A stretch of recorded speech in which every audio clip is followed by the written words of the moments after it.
Bum bum bum bum Drama. bum. Ba-ba-da-ba-dun, Action. dun-dun-dun, dun-dun, dun, ba-dum, bam, bum, Comedy. ba-dum, tss, bum, ba-dun-dun-dun-dun-dun, Palace dun-dun-dun-dun-dun-dun, intrigue. dun-dun-dun-dun-dun-dun-dun-dun, Story bum, bum, Squad bum, presents dun-dun-dun-dun, Clash of the dun-dun-dun-dun-dun-dun. Pencils. Woo! I can feel the energy. It always leaves me really excited.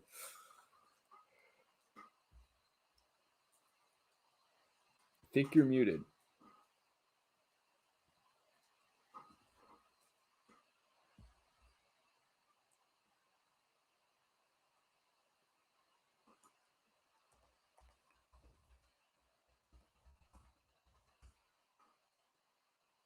I don't mean to talk over you, but Tom, I think you are still muted. There is a microphone with a slash under your.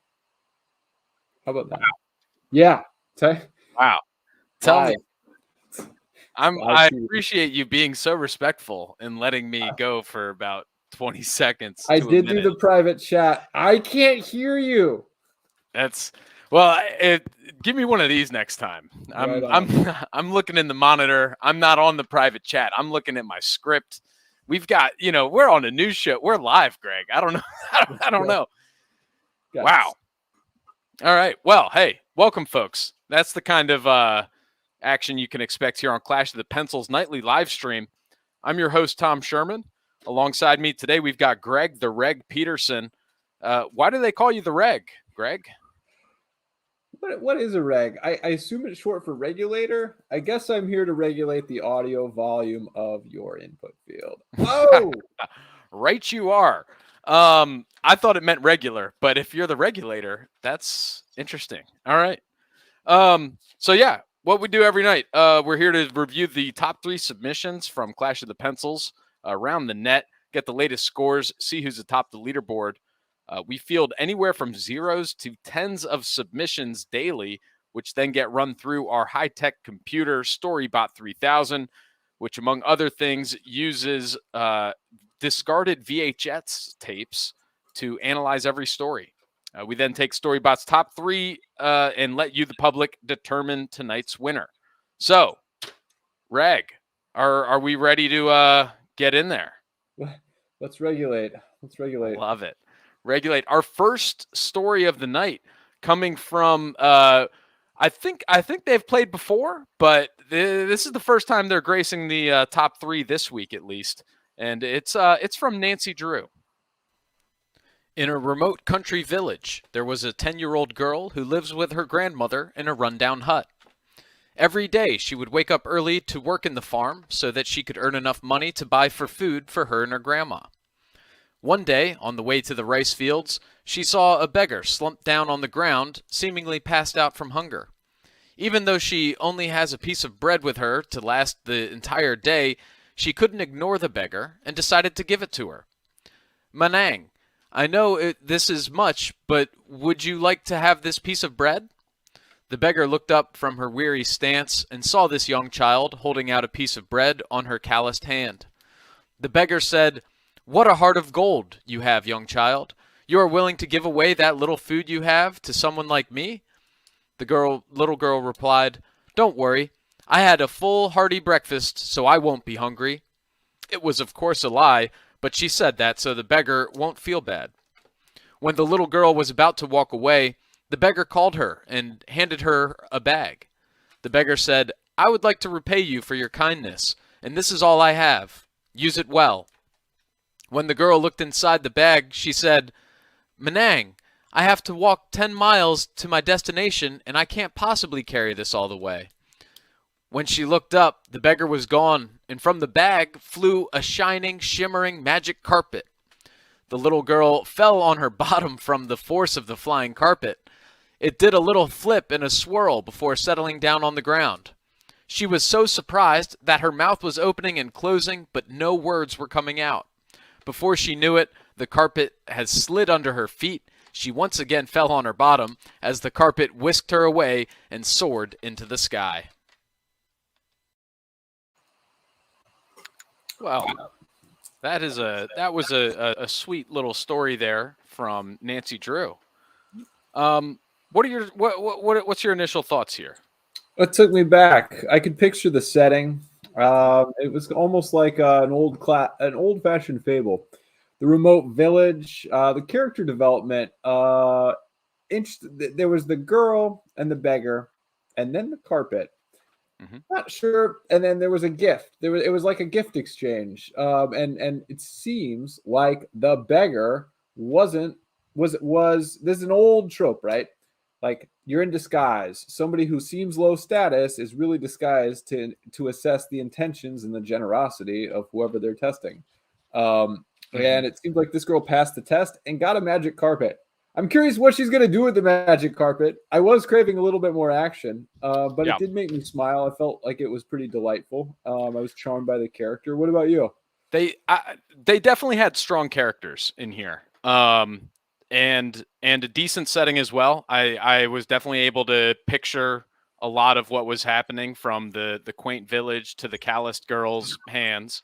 But I think there was a bit of a disconnect from the prompt, because the prompt is a superhero saving the city, right? And so I was on board with this girl is a superhero to a degree. I like that. You know what I mean? She's given up her bread for this beggar, and then in turn the beggar has given her this gift. But like, I'm not seeing how they're going to save the city. You know what I mean? And so I do think if we go to our Dorito plot, I do think the characters were very strong, and I think the setting was pretty strong too. And I mean, I'll even move the characters up a little bit more in there, but I think the plot is really where it kind of suffers. It kind of gets this strays towards the edge of the chip. What are your thoughts on that? Yeah, I was left a little hungry for more. Speaking of Doritos, a little hungry for more action. That was a great pun. Thank you. It was just effortless. Did you write that? Did you write that earlier today? Have you been waiting to work that in? We're spitting it like we feel it as it comes through the consciousness here. Wow. Yeah. You can't make that stuff up at home, folks. No, this is why you come to this live stream. Right here. As it gets workshopped in real time. Yeah, I don't have a lot to say. This feels like that it wasn't about the superhero saving the city. It just lost a bit in the characters for at the expense of the plot and the setting. Well, not the setting really, but mainly the plot. But hey, that was a good tale nonetheless. I am excited to see where that girl goes on the magic carpet ride. There's potential for sequels, which is always good. By the way, the magic carpet ride seems like it was pretty shaky. She was falling over on her bottom quite a few times there. It was not a smooth carpet. Yeah, that carpet was getting pretty pretty rambunctious. You know what I mean? It was and you don't really think about that. Like, I can't really ride a skateboard. So, if you can't ride a magic carpet, that's got to take some sort of training, right? Before you just go up to 80,000 feet. Yeah, it's a flying carpet. The magic would be if it was like zero turbulence. Yeah. All right.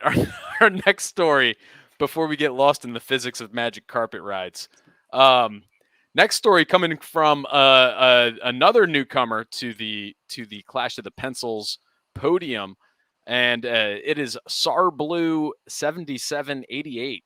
Let's take a look. The villain's last words rang through my mind. You may have captured me, but the bomb is too complex. With only 3 hours to spare, you'll never be able to disarm it. The city is still doomed. That was 2.5 hours ago. The helicopter pilot broke me out of my trance. Is this good enough, ma'am? Yes, just keep us steady. I undid my seatbelt and carefully lowered myself to the floor. I slowly pulled myself forward and poked my head out of the open side. There was a vast blue ocean beneath us. I held one shaky hand out, then tried to picture where the bomb had been. It was under the police station, in the sewer systems. Nodding confidently, I whispered, "Now bring it to me." In an instant, the bomb appeared in the space in front of my hand. It fell, and I watched until I saw it splash into the water. Now the city was safe. Who knew the ability to teleport any object to yourself as long as you know its precise location could make you a hero? Wow. Spine tingling right there.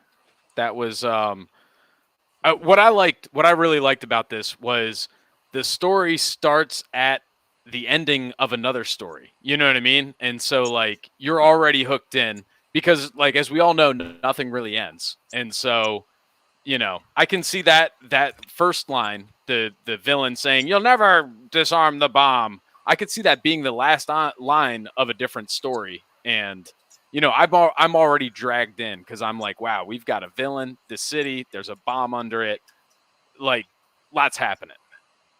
Lots happening. I agree. The bomb is too complex. Yeah, I'm reading. Right? Yeah, Right? It's that got me. They also really wove in where they were. I had a hard time.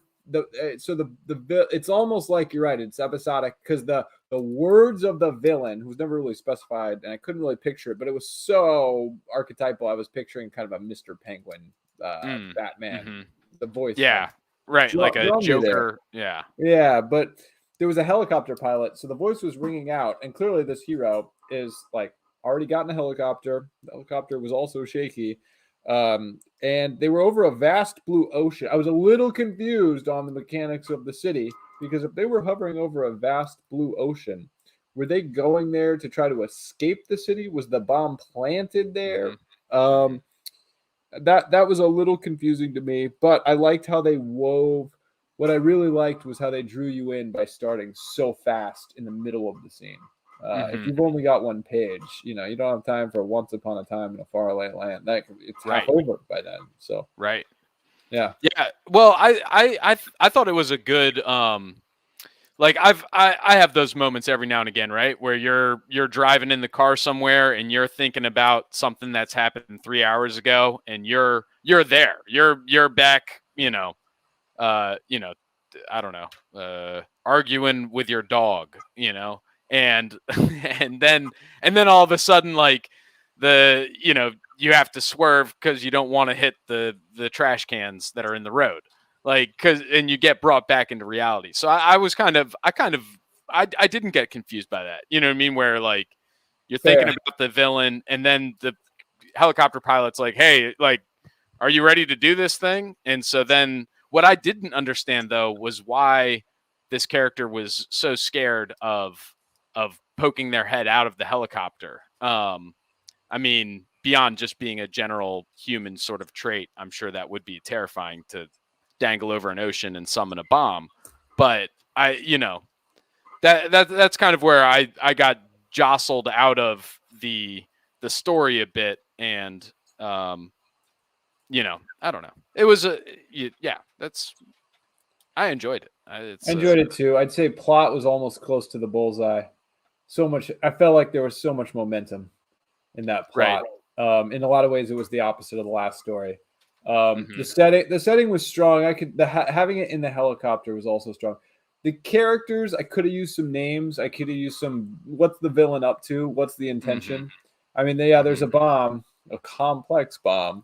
But what was it? Just Joker-esque kind of terror, or was the a rounded villain? I always want a rounded villain. And I also wanted a little bit more from the like this superhero's backstory. I mean, how did she, if no one knew that summoning these powers was like a superhero type thing, like how did she even get involved? Like they were like, oh no, there's a Joker that's got a villain that's got a bomb under the city. Like, what do you put out a newspaper ad? Like, I don't know. This lady was able to get a helicopter and fly out there. So she had some government resources and help. So, did she just like step up and find the commissioner and say, hey, this has happened. I've done this before, but hey, it was again, I think this, I'm gonna bump the setting in a little bit. That's a fairly tight triangle as far as fairly tight, and you only have a page. We're grading on a curve. It's an almost impossible ideal to hit here. Right. Yeah, we're very picky, and Designed to it's make you fail, kids. to a fault. Yeah, it's Fail better. Fail better. all right. Our final story coming from they graced the podium last night. Slice is back. Oh no. Slicing Oh, no. and dicing. Oh no is right. Even before this, the eel started, crushing a bottle of water with sparked eyes and smugly raised cheeks. Ah, even before all this chaos, I always said there were two kinds of people, those who drink tap and those who drink bottled. The plague of the ocean, Duke. That's what they called them, Duke, the bottles. Now, what are they saying? God, I hate to admit it, but he's right. I can attest to it.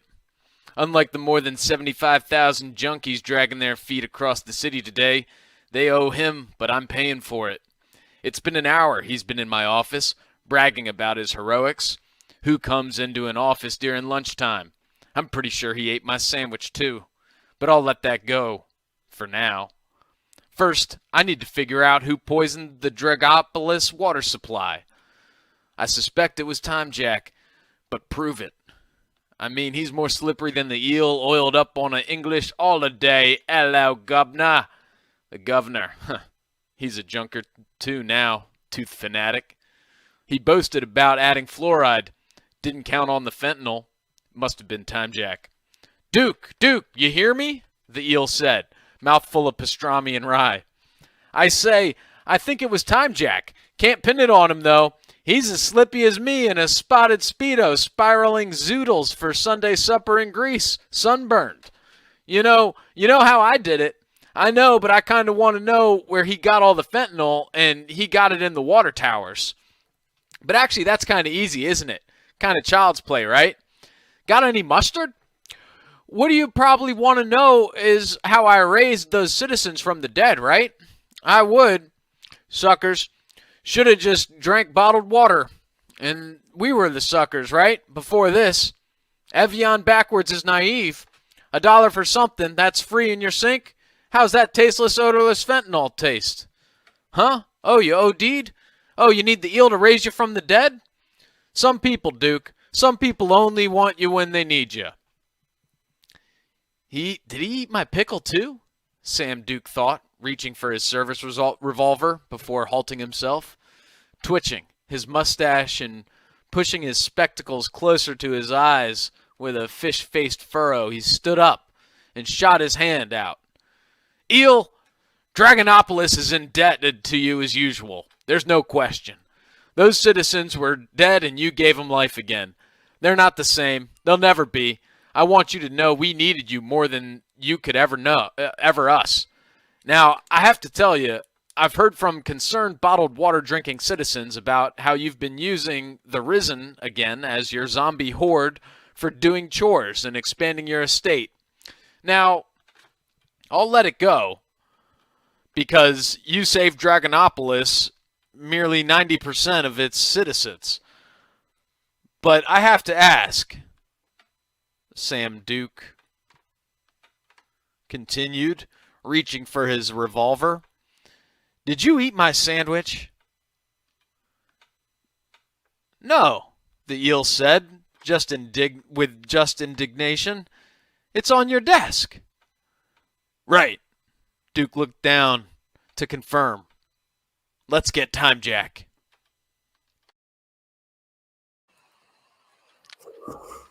Whoa, that's something. I do have to say that towards the end, it got choppy because Slice actually had to wrote continued and then went down the margin of the page a little bit. And so I had to kind of get a little funky with my reading angles. Here's my thing. I don't know. It seems like it's this like character driven noir, right? It's like but I don't know. I just feel like I didn't really get the full Monty here. I was trying to keep up with what exactly was going on the whole time. So I never really understood who Sam Duke was. You know, he's a guy in an office eating lunch. Who like I don't know. I'm befuddled, honestly. I don't know if you can tell. I'm befuddled as well. I like the gritty urban complexity of the society. It seemed like there was a lot of levels there, which I was interested in. The Duke as an eel, and it might have been just the images. I thought we were under the sea at first, and then it wasn't that. The eel. I was very lost. I was very lost, and the words, the language. I had a hard time figuring out like the previous story. It was very easy to picture in my head, and that was because it was kind of recognizable. And the first story, I craved the concrete being grounded in sort of a realistic tableau or movie or something where I could imagine this. And here, the wordplay kind of got ahead of my ability to put images in my head. And it seemed like it was trying to say something, like the grittiness, the sort of world wariness around bottled water and the plot. I did like the fact that we had this time jack character that sounded like there was a lot of potential there. But the complexity of the plot, Dragonopolis as a society, it seemed like it was trying to be an epic in a one page. It was trying to be a marathon, and it was only a sprint. And I think, yeah, go for it. Yeah, I think there were missed opportunities. There, like it had a lot, but there were missed opportunities. Stuff like, beyond the service revolver. I never really put together that this guy was a gritty noir cop. You know what I mean? Like, where's the donut crumbs? Where's the whiskey? The sweat stained, like yellow pit stains on his like white shirt. Where's his divorced wife, or like, him putting a cigarette out on her picture? So, like the grittiness, like he could have brought us there. And but it just was a little bit off. And like another thing was I was during when the eel's talking about it, he has a mouthful of food and he's talking about slippery speedo, spiraling zoodles. Yeah. Like there could have been a little like flecks of crumbs, you know what I mean, like spraying out of that mouth, hitting the guy in the face or on his desk, and like, you know what I mean? Like we didn't really get that. It was implied, but it was never really said. And so it was kind of hard to picture. And that's kind of the video that Storybot produced, right? It was very herky jerky. I didn't really, it's yeah. How do we evaluate this? Well, let's see. I think the strongest aspect was probably the characters. It was because it was a conversationally driven, story. It was basically just the eel and Duke reacting to it and thinking about it. The plot. What was the plot? Right. The plot was kind of like he was worried that this eel guy was eating his sandwich. Like, is that the main plot? You know what I mean? It was that, and then sort of reporting on what the eel had done to make sure the water supply wasn't, the Batman Begins plot. It seemed like that was heavily informing this with the water supply and tainting it. Yeah, and setting in plot. I was just confused. I had a hard time getting the 3-act structure. If every story is a beginning, a middle, and end, it feels like this was the end after the end, reflecting back on what happened.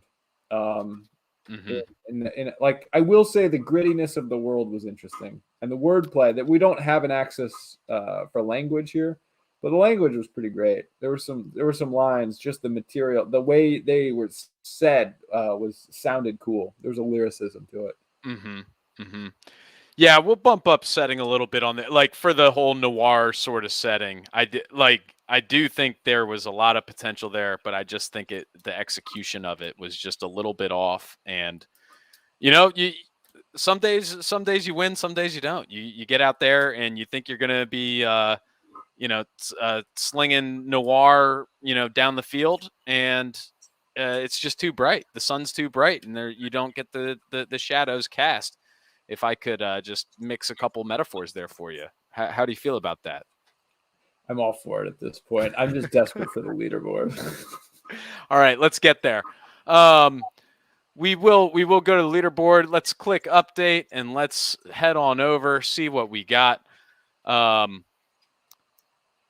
So let's see. I'm a little curious. According to our Dorito analysis of these, it looks like it's in a tight matchup between Sar Blue 7788 and Nancy Drew. And it seems like, I mean, at least according to our personal analyses, this isn't America. This is just two guys. It's the internet, Tom. This is a global phenomenon, right? Our single digits of users come from all over the globe. And here we go. Sar Blue 7788 on top. Wow. 165 points for the day. That means they got first place. Slice coming in second with 125, and Nancy Drew with 100. So a little bit of an upset there for Slice. Sneaking one by. So good on them. To round out the rest, to end the piece, has 46. And then Jabberwocky, Dragon Attack, Bim Drongo, and Ash all have 15. The Doctor getting negative 21 points today. Is that a negative? Ouch. Is that a negative? That had to hurt. I mean, It's got to be because it's the last one. Man, let's see how that affects him on the leaderboard. So Slice in a commanding lead so far with 305. The Doctor at 194, Champion at 174, Sar Blue 7788 right in it at 165, June Baby 140, and Pennsylvester 125, Bim Drongo at 114, Nancy Drew at 100, and then Joanne Brislin at 99 to end the piece with 95. This is a tight matchup, Greg. Anybody's game. I mean, first of all, we have to put another $5 here. Whew. Oh wow! Right up on there. Yeah, that's a single bill today, folks. Wow. That's not 5 ones. That is a. So we're halfway through the competition, so it's anybody's game. I mean, Slice is only separated by 100 points here. That's couple good lines from a couple good authors, and it's a ball game. All right, so can we get through the top 5 sentences of the day in the next 2 minutes? Because apparently the iOS app shuts it down at 30. All right, top 5 sentences of the day. Number 5, Nancy Drew. Even though she only had a piece of bread with her to last the entire day, she couldn't ignore the beggar and decided to give it to her. It's just some strong character development for a little girl and a beggar. Number 4, Slice. I always said there were 2 kinds of people, those who drink tap and those who drink bottled. That's that'll get you good. Number 3 coming from the Doctor. Luckily, Bureaucracy Man was there to fill out proper acquisition forms needed to commence a standard protocol to save the day. Wow. I want to read that story. That sounds like a story. Thrilling. Number 2 from Sar Blue 7788. The villain's last words rang through my mind. You may have captured me, but my bomb is too complex. Yeah. Love that line. Dragging them right into it. And similar thing. Number 1 to end the piece. There was a hand in the darkness, and it held a knife. Ooh. That was the opening line to end the pieces. So, wow. Dragging the reader in there. And so yeah, there you have it, folks. That's the let's check out the prompt for tomorrow. Your sports team has a rematch against defending champions that crushed you the last time you played, but this time you have a secret weapon. What is it, and how does it help you win this time around? So, all right, we'll see you tomorrow, and until then, stay safe out there on the paper. Do you want to participate in the Clash of the Pencils and Story Squad universe? It's easy. Join us on Twitter or in our Discord server at Story Squad HQ. There's lots of ways to participate. Draw some fan art. Play our addictive game of jokes and master strokes, Word Hoax. or join Greg's monthly book club. And as always, remember to pay your cat tax. Money, fame, and love can all be found here at Story Squad.